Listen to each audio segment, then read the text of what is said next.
Today I'm going to be discussing how to conduct an effective meeting.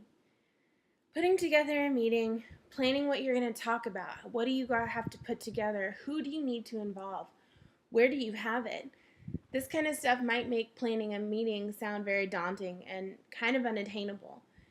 But I promise that after you listen to this presentation and you learn some of these guidelines, hopefully it won't seem like such a daunting task anymore.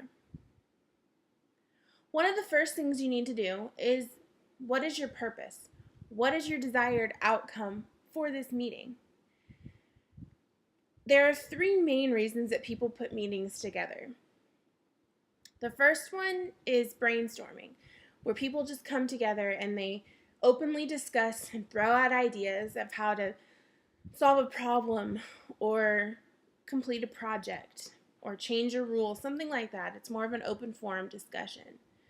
The second kind is delivering information, where you have the meeting leader, which we're going to talk about later, or speakers, or somebody is conveying information to your attendees. The third kind is gathering information, where you have your attendees tell you something. Maybe you're trying to get their opinion on a new rule or guideline, something of that sort. They're giving you the information instead of vice versa. Once you have your purpose down, we need to decide, who are we going to invite? First thing you need to do is you need to identify the necessary people. And by necessary, I mean, can they contribute to the meeting? Do they have something that they can contribute to the topic? The people you invite need to be able to add something to the meeting. They need to be able to bring something away or add something to it. Just don't invite people just to have people in seats. They need to be able to contribute. Now we need to start preparing. Where are we going to have this? Our venue needs to be big enough to hold all the people that we're going to invite or that we have coming. Do we need to rent the football stadium down the street, or can we have it in the conference room down the hall? Depending on how many people are there, you need to know how big your venue is going to need to be. Once we have our venue, we need to check, is it bright enough? Is it too dark? Is it cold? Are there enough seats? These kind of things make your attendees more comfortable, and it's a better environment for them to be able to listen and to hear what's being provided. You also need to talk to the venue about, do they have the things that you need for your meeting? Do they have projectors? Do they have microphones? Do they have dry erase boards? Do they have tables? Do they have chairs? What are you going to need for your meeting for the venue to provide? You need to talk to the venue about that. Once you've picked a venue, you have one in mind, you need to quality check it. Does it have what we said, ample light? Is the temperature fine? Because if the environment doesn't foster openness and learning, people are not going to be able to pay attention because they're uncomfortable. And then you need to provide refreshments. These people are going to be there for usually an extended period of time. They need to be able to have water or coffee or snacks, something for them to nibble on and to sip on while they're sitting there and while they're listening. Next, we need to put together our agenda.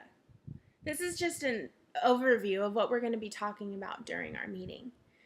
There are three things that each topic on your agenda needs to have. The first, who's talking? Who's going to be presenting at that specific time? The second, what is their desired outcome? What does this person want to accomplish with their presentation? And the third, how long is it going to take them? How long is it for them to stand up at the front of the room or the football stadium and give their presentation? People just need a round number so that they know about how long they're going to have to be sitting. As the person making the agenda, you need to make sure that you reasonably limit the number of items.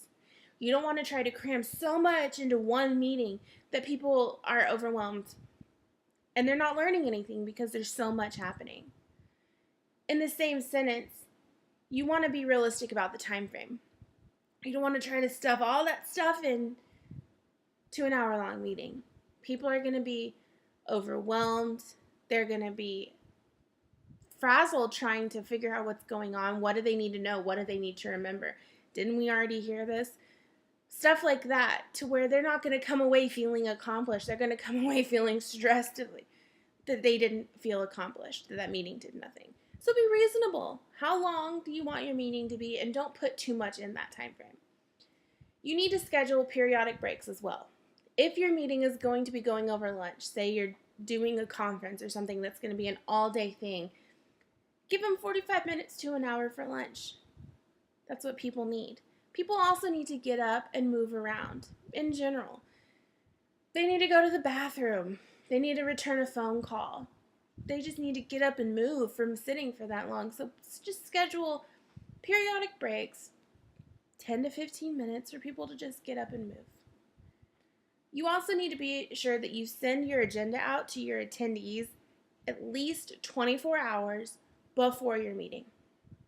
The people coming need to know what to expect and how to prepare. So again, make sure you send it at least 24 hours to all your attendees. Now, I mentioned earlier a meeting leader. This person is very important to the success of your meeting. They are going to be the first impression and the last impression to all the attendees. This person should have characteristics of, they should understand the content of the meeting. They need to be able to understand and convey to others what is happening here. They might be asked a question about the content. They need to know how to answer it. They also need to be familiar with the agenda. If they didn't make the agenda, they need to read over it. They need to ask the person who made it, who's organizing this meeting, any questions they have, so that if they're asked anything about the agenda, they will be able to answer those questions. They also need to be a skilled facilitator. This person, they need to be a people person. They need to be able to answer questions in a friendly manner. They need to be personable. They need to be approachable. They need to be open. This person needs to be able to start the meeting off on a good foot and end it on a good foot. You don't want to start things off balance because it throws the whole kilter of the meeting off. So make sure you pick somebody who's qualified for this position. On a side note, if you're having a recurring meeting, say you have a group meeting maybe once a month for all the people in your group, rotate the leaders out. Give everybody a chance to be the meeting leader.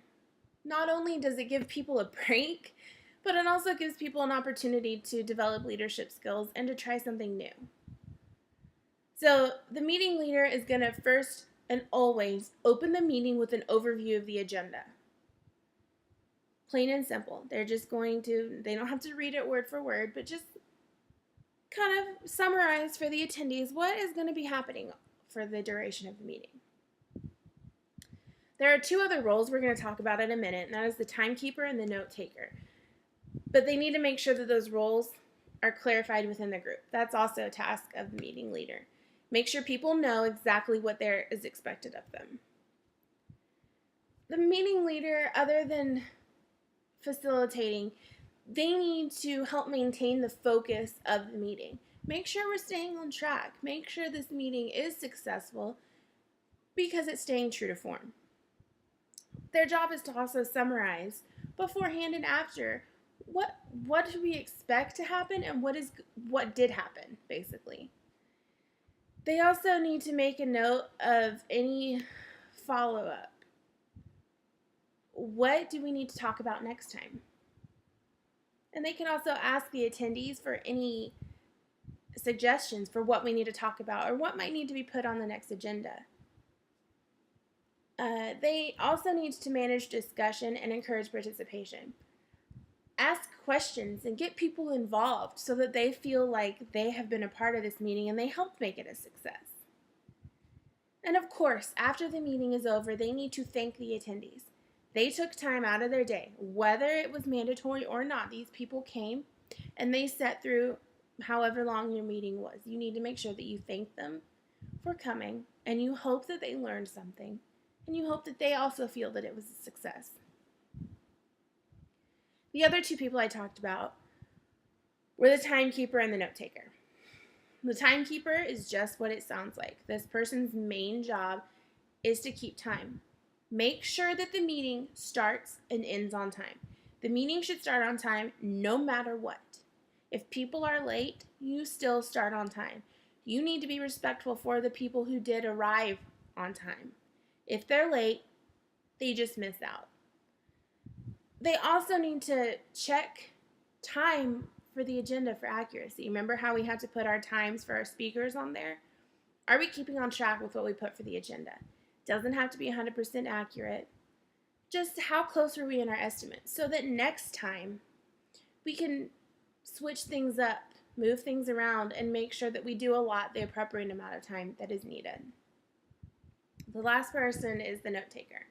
This person is going to be taking minutes. Minutes are just notes for a meeting. That's what they're called. They need to make detailed notes, especially when the record is important. When something important is said, obviously it needs to be written down. They also need to make a list of decisions. Say we're having a meeting on whether or not we want to have Casual Friday. And we decide we do want to have it, but only once a month. So the first Friday of the month is going to be Casual Friday. The note taker needs to write that down. First Friday, Casual Friday. They also need to write down the list of actions to be taken. Since we've decided that first Friday is Casual Friday, we need to write down, how are we going to get that point across? Are we going to put something in the break room? Are we going to send out a memo? Are we going to send out an email? They need to write that down. They also need to write down who is in charge of completing that task. Who's going to make our poster? Who's going to construct our email or write our memo? That needs to be put down in the record. They also need to make a list of any key points. What was the broad topic of what we talked about? And they need to make note of things to be approached at a different time. Say next month is an employee's birthday, and we want to make sure that we touch upon it next time to make sure that we do whatever we want to do. Buy him a cake, sign a card, make sure that it gets approached. They can also write down, maybe there's a project that's due 4 months down the road, and we just want to make sure we check up on the progress of everybody involved next time at the meeting. That needs to be written down by the note taker. Now, you also need to have meeting rules. These probably shouldn't change on a meeting-to-meeting basis. These are more just general guidelines that most people have heard 7,000 times, but they just need to be reminded of. First and foremost, I know that we've all been in a meeting or a class or at the movies or something when someone did not turn their cell phone off. And it goes off in the middle. And it totally breaks your concentration.